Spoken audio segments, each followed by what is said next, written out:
안녕, 피타고라스 선생이야. 오늘도 돈의 흐름을 읽는 공식 하나 알려줄게. 이란 전쟁 터지고 배럴당 119달러까지 치솟았던 유가가 하루 만에 10달러 넘게 빠졌어. 미국이 이란산 원유 제재를 정격 해제했거든. 해상에 대기 중인 이란산 원유만 1억 4천만 배럴이야. 세계가 쓰는 석유의 2주치 분량이 한꺼번에 시장에 풀릴 수 있다는 거지. 근데 여기서 끝이 아니야.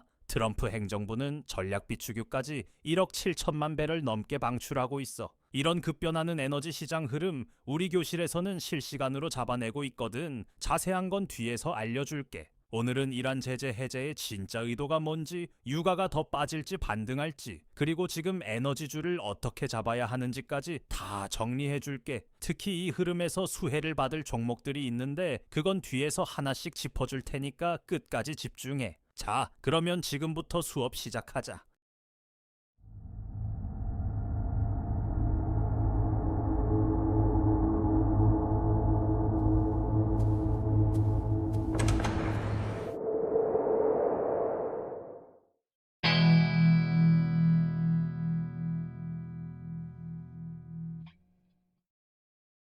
자, 1교시 시작할게. 이란 제재 해제가 왜 지금 나왔는지 그 진짜 속내를 알려줄 테니까 잘 따라와. 3월 18일 이란과 이스라엘이 가스전에서 서로 공격했어. 호르무즈 해협이 불안해지면서 유가가 단숨에 배럴당 110달러를 돌파했지. 다음 날인 3월 19일 브렌트유가 장중에 119달러까지 치솟았어. 하루 만에 10달러 가까이 오른 거야. 이게 처음 있는 일이냐? 아니야. 2022년에 러시아가 우크라이나를 침공했을 때도 똑같은 일이 벌어졌어. 유가가 배럴당 78달러에서 130달러까지 폭등했었지. 전쟁이 터지면 유가가 뛴다. 이건 경제학 교과서에 나오는 공식 같은 거야. 석유가 지나가는 길목이 위험해지면 공급이 막힐 수 있다는 공포가 가격을 밀어 올리는 거거든. 바로 그날 베선트 재무장관이 폭스 비즈니스에 나와서 한마디 했어. 이란산 원유를 활용해서 10일에서 14일간 유가를 낮게 유지하겠다고. 그리고 3월 20일 트럼프 행정부가 공식적으로 이란산 원유 제재를 30일간 유예한다고 발표한 거야. 3월 20일부터 4월 19일까지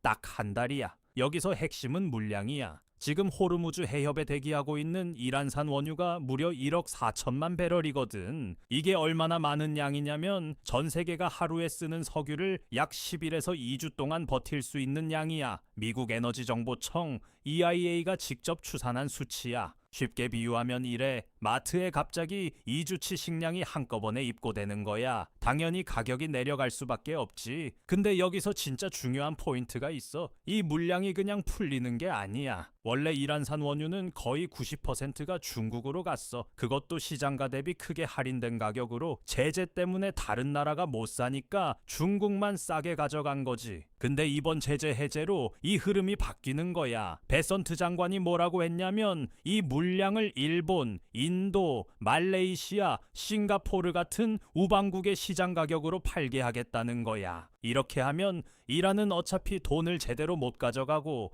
대신 글로벌 원유 공급은 늘어나니까 유가는 내려가지. 미국 입장에서는 일석이조인 셈이야. 거기에 하나 더 있어. 트럼프 행정부는 이미 미국의 전략 비축유 SPR을 1억 7,200만 배럴이나 방출하고 있어. SPR이 뭐냐면 비상시를 대비해서 미국이 비축해둔 석유 창고야. 총 7억 배럴 보유 중인데 지금 거의 25% 가까이를 꺼내서 시장에 뿌리고 있는 거지. 쉽게 말하면 집에 비상식량 창고가 있는데 동네 물가가 너무 오르니까 창고를 열어서 풀어버리는 거야. 비상용인데도 지금 쓰겠다는 건 그만큼 유가가 급한 상황이라는 뜻이야. 자, 정리하면 이래. 이란 전쟁으로 유가가 폭등했는데 미국은 이걸 오히려 기회로 삼은 거야. 제재를 풀어서 이란산 원유를 시장에 쏟아내고 동시에 전략 비축유까지 방출하면서 유가를 강제로 끌어내리는 전략이지.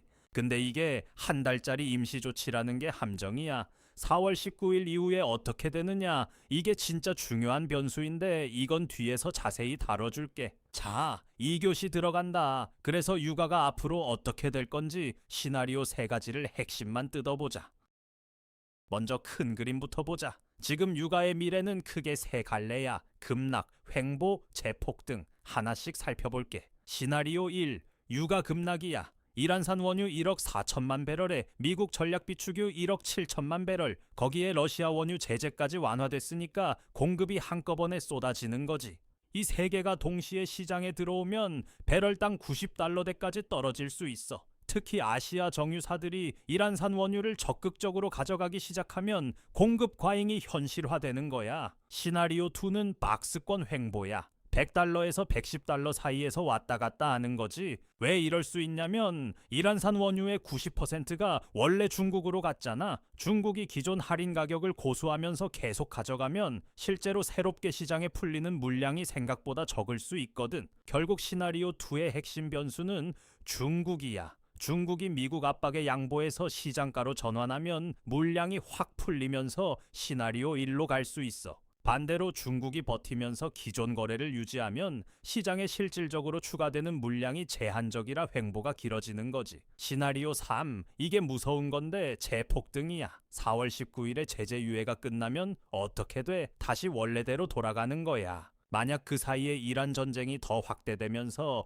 호르무즈 해협이 막히기라도 하면 유가가 120달러를 뚫고 올라갈 수 있어. 실제로 지금 호르무즈 해협은 8일째 통과 선박을 하루 4척으로 제한하고 있어. 이란산이랑 중국행 유조선만 허용하고 있는 상황이야. 이 해협이 완전히 막혀버리면 전 세계 원유 수송의 20% 이상이 마비되는 거거든. 그때는 유가 120달러가 바닥이 될 수도 있어. 그래서 내 판단은 이래. 지금 시점에서 가장 가능성 높은 건 시나리오 2 횡보야. 공급은 늘지만 전쟁 리스크가 유가 바닥을 받쳐주고 있으니까. 단기적으로는 시나리오 1처럼 빠질 수 있어. 근데 4월 19일이 가까워질수록 시나리오 3의 리스크가 커지는 거지. 여기서 놓치면 안 되는 게 하나 있어. 바로 인플레이션과 금리의 연결고리야. 유가가 떨어지면 물가가 안정되니까 미국 연준이 금리를 내릴 여유가 생겨. 근데 유가가 다시 뛰면 인플레이션이 재점화되면서 금리 인하는 물 건너가는 거지. 이게 왜 우리한테 중요하냐면 유가가 내리면 기름값만 싸지는 게 아니거든. 물류비가 내려가고 항공료가 내려가고 결국 마트에서 사는 식료품 가격까지 영향을 줘. 반대로 유가가 오르면 이 모든 게 다 비싸지는 거야. 그래서 유가는 단순히 에너지 시장만의 문제가 아니라 우리 생활비 전체를 흔드는 변수인 거지. 그래서 지금 3월 FOMC 회의를 주목해야 해. 에너지 가격이 미국 물가의 7% 이상을 차지하거든. 유가가 움직이면 물가가 움직이고, 물가가 움직이면 금리가 움직이고, 금리가 움직이면 주식시장 전체가 흔들리는 거야. 이 연쇄 반응을 이해해야 지금 에너지주를 어떻게 잡을지 판단할 수 있어. 자, 마지막 교시야. 아까 약속한 종목 이야기. 에너지주 투자 전략 지금 공개한다. 아까 수혜 종목이 있다고 했지? 지금 알려줄게. 유가가 떨어지면 돈을 버는 쪽이 있고 반대로 손해보는 쪽이 있어. 먼저 직접 수혜주부터 가자. SK이노베이션 지금 주가 12만 5천 원이야. 유가가 내리면 원유를 싸게 사서 정유 마진이 확대되거든. 제재 해제 발표 이후 거래량이 150%나 폭증했어. S오일도 주목해야 해. 주가 7만 8천 원, PER 7.5배로 정유주 중에서도 저평가 구간이야. 이란산 원유가 유입되면 조달 비용이 직접적으로 내려가거든. 발표 다음 날 바로 5% 올랐어. 이 두 종목의 공통점은 뭐냐면 원유를 수입해서 가공하는 정유사라서 원재료 값이 내리면 마진이 그대로 늘어난다는 거야. 정유사가 돈을 어떻게 버는지 한 번만 짚고 넘어갈게. 원유를 사서 정제한 다음에 휘발유, 등유, 항공유 같은 제품으로 만들어 파는 거야. 원유 가격이 내리면 입력 비용이 줄어들잖아. 근데 완제품 가격은 바로 안 내려가거든. 이 시간채에서 마진이 확 벌어지는 거야. 이게 정유사가 유가 하락기에 돈을 버는 구조야. 간접 수혜주도 있어. 대한항공이야. 항공사는 유가가 내리면 항공유 가격이 떨어지니까 연료비가 확 줄어들거든. PER 6.8배로 밸류에이션도 매력적이야. 현대글로비스도 봐야 해. 이란 유조선들이 움직이기 시작하면 해상 물류량 자체가 늘어나거든. 이미 거래량이 20% 증가하고 있어. 반대로 조심해야 할 종목도 있어. 한국석유는 유가가 떨어지면 탐사 수익성이 나빠지거든. 이미 주가가 4% 빠졌고 거래량도 30% 줄었어. 글로벌로 보면 엑슨모빌이 2% 하락했고 쉐브론도 압력을 받고 있어. 원유를 생산하는 쪽은 유가 하락이 직접 타격이니까. 이걸 한마디로 정리하면 이래. 같은 에너지주인데 운명이 완전히 반대야. 원유를 사서 가공하는 정유사는 돈을 벌고 원유를 캐서 파는 탐사 생산사는 타격을 받는 거지. 이 구분을 모르면 에너지주가 오른다고 아무거나 사다가 손해볼 수 있어. 반드시 업종 구조를 이해하고 접근해야 해. 자, 전략을 정리해 줄게. 단기적으로는 정유주랑 운송주를 편입하는 게 유리해. 이란산 원유 유입으로 마진이 늘어나는 구간이니까. 중기적으로는 4월 19일 제재 만료를 반드시 체크해야 해. 재강화되면 유가가 다시 뛰거든. 그때 탐사주가 반등할 수 있으니까 관망하면서 준비하는 거야. 그리고 이건 무조건 지켜야 해. 에너지 섹터 한 곳에 몰빵하면 안 돼. 지금은 변동성이 극심한 구간이야. 현금 비중을 30% 이상 유지하면서 시나리오별로 분산해서 대응하는 게 핵심이야. 전쟁이 확대될 수도 있고 제재가 다시 걸릴 수도 있고 아무도 모르거든. 이럴 때일수록 분산 투자가 생존이야. 자,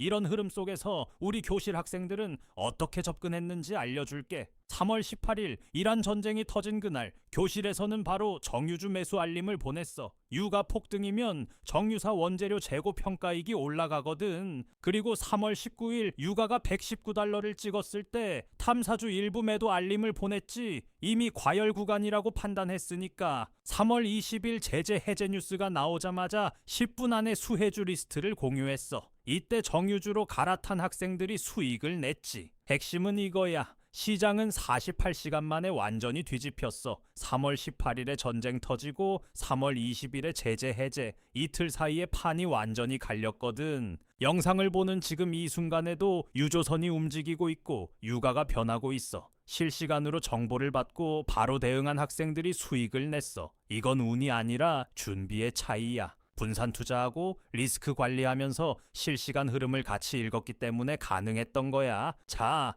오늘 수업은 여기까지야. 다들은 이번 유가 흐름 어떻게 보고 있어? 급락할 것 같아? 아니면 다시 뛸 것 같아? 댓글로 알려줘. 나도 궁금하거든. 그리고 이런 시장 급변 상황에서 실시간 분석 받고 싶으면 우리 교실에 들어와. 선착순 무료로 열어뒀으니까 부담 없이 와. 들어오는 방법은 내 조수가 알려줄 거야. 잘 보고 들어와. 안녕하세요. 선생님 제자 김한나예요. 지금부터 교실 입장하는 방법을 차근차근 알려드릴게요. 자, 고정 댓글을 보시면 이 링크를 눌러주세요. 그 다음 입장하기 버튼을 눌러주세요. 그럼 교실 입장 전에 간단하게 선생님이 질문을 하실 거예요. 이렇게 밑에 입력창이 있으니 차근차근 대답해 주시면 돼요.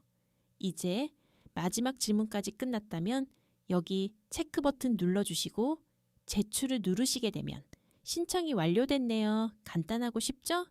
교실이 정원이 정해져 있어서 신청하신 순서대로 입장을 도와드리는 연락을 순차적으로 드리고 있으니 연락 놓치지 마세요. 감사합니다.